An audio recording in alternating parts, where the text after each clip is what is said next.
Hey, hi again, Steve here for AVI, and we've got veteran instructor Bill Fulton, the electrical expert, and he's going to show us a quick step-by-step demonstration on how to effectively track down those elusive parasitic current draws. Okay, technicians, let's talk about a common problem known as parasitic draw.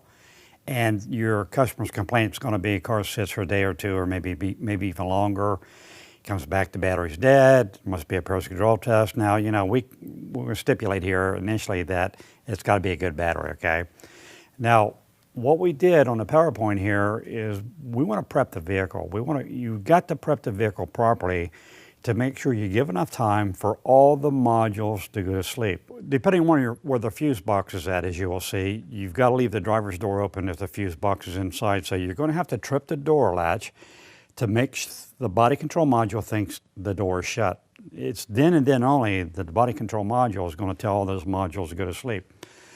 You need to wait a minimum 30 minutes for all the modules to power down and go to sleep.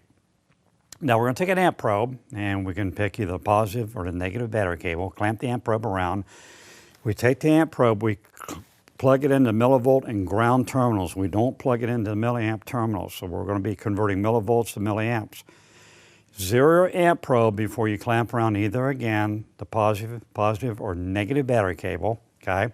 Now remember, we waited a minimum of 30 minutes. Now, real important here for you to use the min max record mode. The reason being, you don't have to sit there and babysit the meter and watch the milliamps drop, you know, below 50 milliamps when all the modules go to sleep, okay?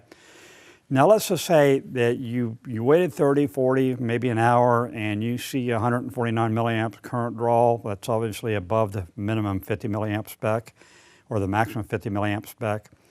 There's a module or something on that car, a module or maybe a keep live circuit that's hot with the key off, that's pulling the current, maybe driver's seat module, you know, whatever.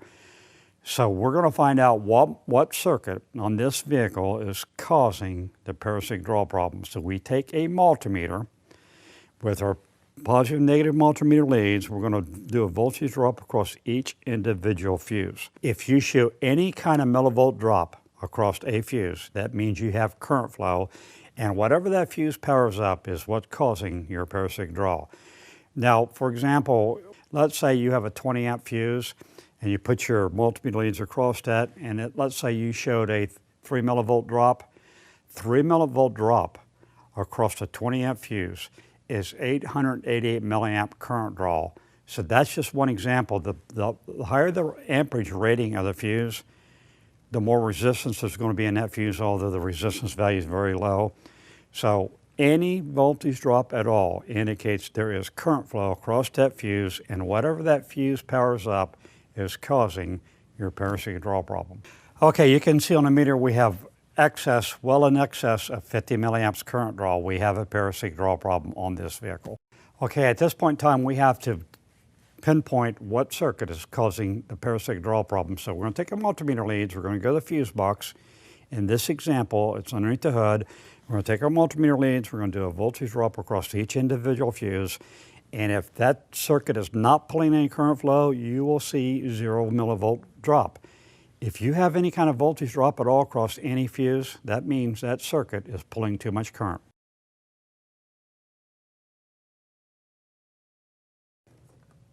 Okay, notice on this good fuse, on this 20 amp fuse, multimeter shows 0 millivolt drop, meaning that's a good circuit, everything's shut down, there's no current flow. Now let's go to another fuse and see if we got any current flow.